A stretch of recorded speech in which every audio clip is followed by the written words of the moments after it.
Hi and welcome to GRVOTV, G's Reviews, Views and Opinions. I'm doing a true unboxing. The postman has just brought me this, so this could be a complete failure or it might be okay. This is a camera which sort of passed me by really, and I don't know why. When it came out I paid no attention to it because I didn't realise really what it was.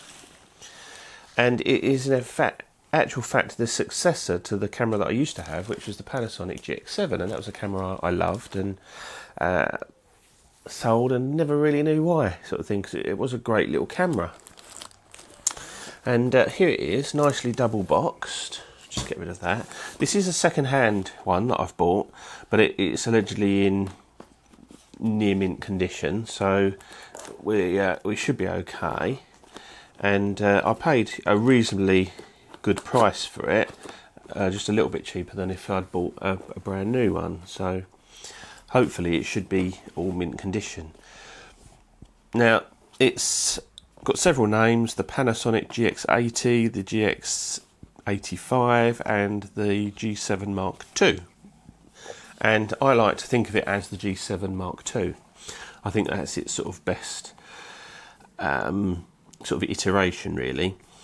Now let's have a little look, see what we've got. I don't normally do unboxings, but people seem to like them, so we'll go ahead and do it. But I'll do it as quickly as possible. I can't stand the ones that take ages getting anything out. It's all the usual crap no one's interested in.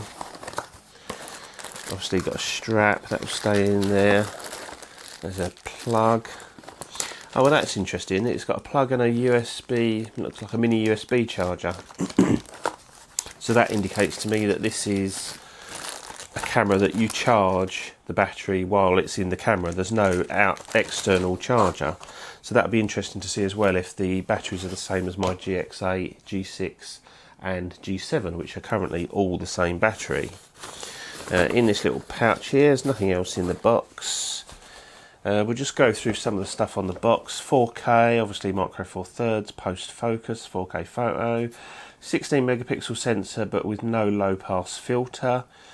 Got built-in image stabilization, panorama mode, time lapse. It's got the DFD autofocus system that I like. Hasn't got a completely vari-angle screen, which is interesting, but it does have the touchscreen, so I'll forgive it the one thing. So there it is.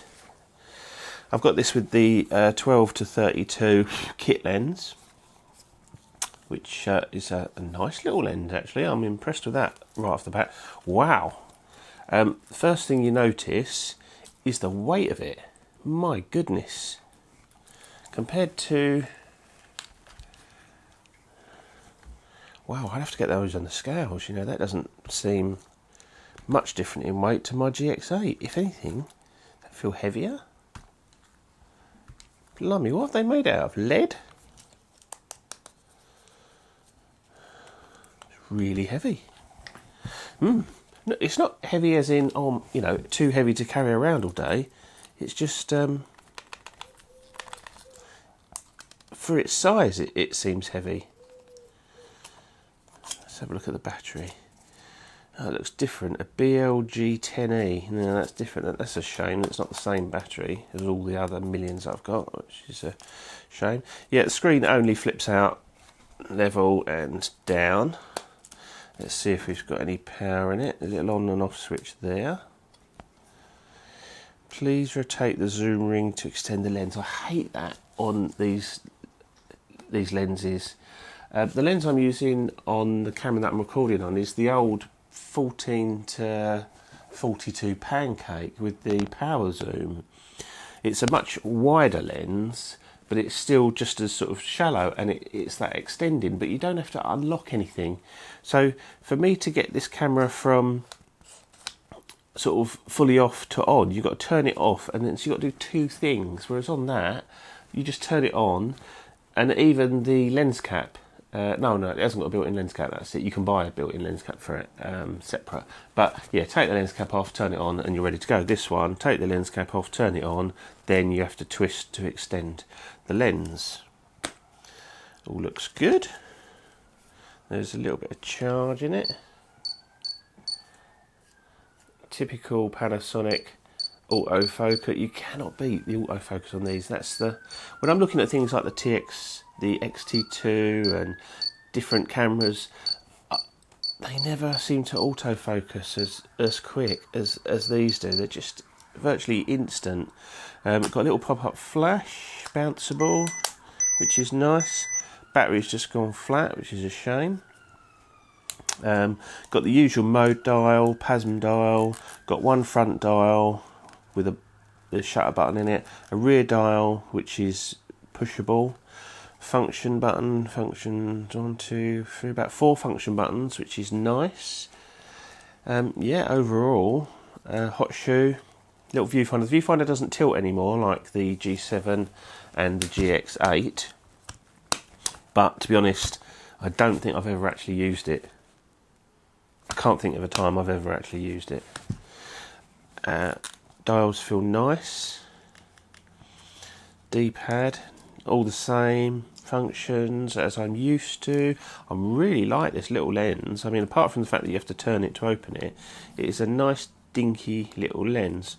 I don't think it's a lens I'm particularly going to use. I've got no need for it. The thing that I am going to be interested in is something like this lens, which is the old 20mm f1.7, because with the new in-body image stabilisation, I think that's going to be fantastic.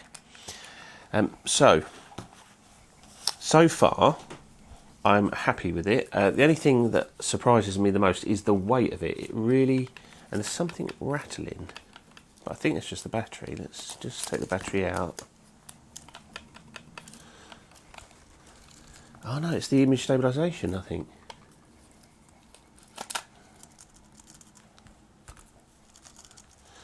Yeah, it's the image stabilisation rattling around.